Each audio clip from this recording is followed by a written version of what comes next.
So, ang bottom line lang naman, grabe lang talaga si Lord. So, one word lang, no? Sacrifice. Bakit sabi nga sacrifice? Sacrifice!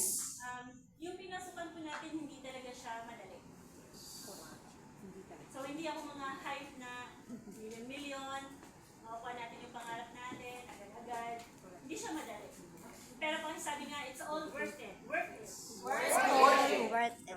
Hindi siya madali, pero compared doon sa trabaho natin for ilang years, sabi ko nga 10 years as a teacher, hindi ko aantayin na matulad ng, i-mention ko na lang, no? Si Mentor Flor, sino yung kanina, no? Yung nag-grad, si Mentor, retired teacher, ilang years po?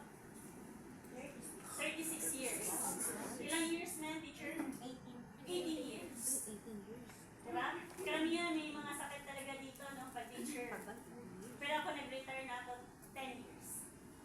Ibig sabihin, at age 30 po, hindi na din po ako nagturo. So, sacrifice. Bakit? Kasi ako, dito ako nag-work sa Pilipinas, nagpunta abroad. Tagal na din. Nag-sacrifice din naman ako. Tama ba? Malayo sa family, diba? Nangulila, ikaw na mag-isa sa ibang bansa. Sacrifice din naman. Tama ba? Mahirap. Birthdays, celebration, Christmas, New Year, hindi mo kasama yung family mo. Nag-sacrifice ka ba? Nag-sacrifice pa din. Mahirap ba? Mahirap pa din.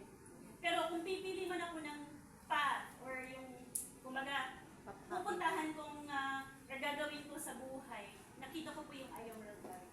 Kaya po, 2 years doing the business, pinul-time ko na siya. Ibig sabihin po, maaga po ako nag-retire as a teacher for 10 years. Okay na po, no? Okay? So, kanina na-awardan ako 2 billion circle.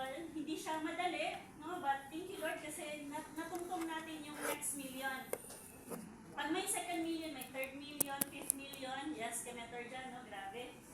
Yes! Pero, eto Meta, sacrifice talaga siya. Okay? Yung binyahin niyo matagal, di ba? Part yan ng sacrifice. Walang tulog, sacrifice. Di ba? Umalis sa trabaho, baka magalit ang boss, sacrifice. Magalit ang asawa, yung anak, di ba? Magtatampo, sacrifice. Madami kang masasacrifice dito. Pero kung pipili ka lang din naman, kung iso-shorten mo lang din naman yung oras na makuha mo yung pangarap mo, dito ka na mag-sacrifice. Yes! Yun lang naman. Congratulations, everyone. Mas madami nang ma-award the next time. Yes, magbilang ang hype ka, Mentor Janessa. I am next. And syempre, last but not